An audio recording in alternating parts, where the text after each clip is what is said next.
you can notice how the judge said 8 seconds? So while the stopwatch is going, wherever your competitor is inspecting the cube, you are going to be watching stopwatch.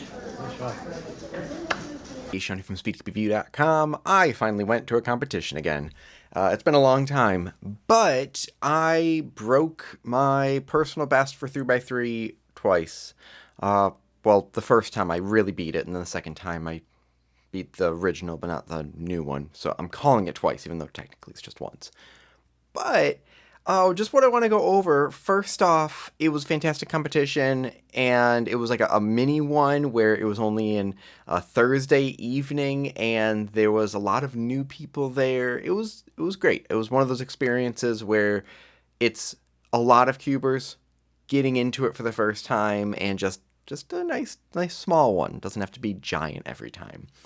But what I want to do is go through those couple solves and go through my thoughts on this, because what I did was I just turned fast. And I've talked about slow turning will be much better in the long run. Well, after doing a bunch of testing with QBeast and Bluetooth puzzles and tracking everything, what I found was turning slowly, is a lot more accurate overall. Turning fast still gives me a slightly better average in the end. Did I get a good average? Absolutely not. Did I get a couple personal bests? Totally. I'm going to go through the first one I did, which was actually my first solve of the competition, which was an 8.55 second solve. And I'll put the scramble on the screen. So I decided just to do white cross, and these two edges were there, and these two were set. So with only 2 moves, technically 3 I guess if you count the D move, moving blue down and red down, it would have put that corner into place. So my thought is, hey, let's do an X cross. Where's the edge? The edge is right here. So if I do 1, 2, I'm just going to insert this edge. 3, 4, 5, 6, 7. From here, the first thing I see is this green and orange, so I pair it up, insert, which happened to pair that one up. And here, what I do whenever I have this situation, this is like a no good situation, I do kind of a little less longer set of moves to set it up. From here, OLL and a J permutation. So this was 52 moves at 6.08 TPS. So I rarely have over 6 turns per second, but I did here. So even if this was a standard CFOP solve, this still would have been sub 10. So that's nice to see. When I say standard, I mean 60 turns on average. Okay, let's do the second solve. Again, here it is first. 8 seconds.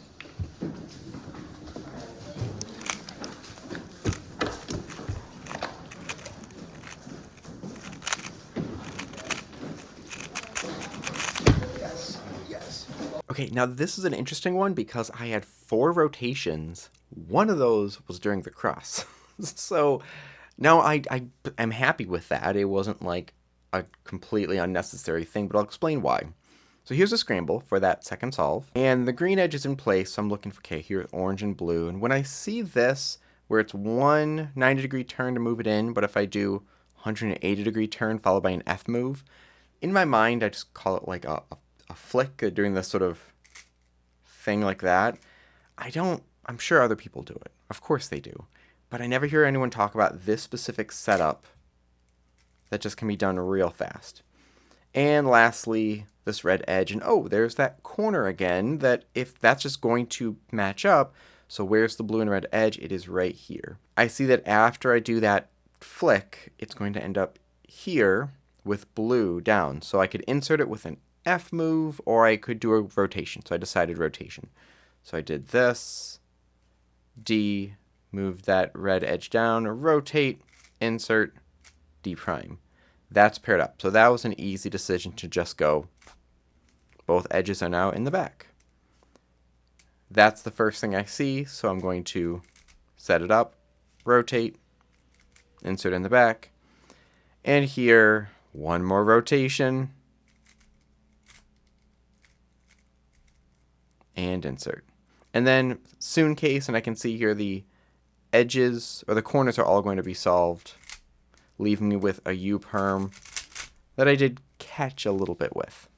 So a couple great solves, but what that shows me, what that really tells me is doing an X-cross can really help. And I think my next thing I'm going to do is just really focus on trying to do, if not an X-cross, but have the pair planned out. So I'm not going to do 15-second inspection. I'm just going to plan out that first pair from inspection and see how it goes. So someone just started mowing the lawn, so I'm going to wrap this up. Make sure to stay subscribed. Check out the eBay listing from a previous video for the charity drive for the Trevor Project. I'm going to have some other listings for other charities moving forward throughout the summer. Depending on how this X-cross thing goes, maybe I'll let you know how that goes in the future. Oh, Stuart's awake too. Stuart, come here.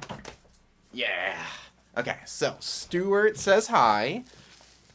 And Stuart says that everyone should hit like and subscribe and leave a comment down below to tell him that he is the most handsome boy.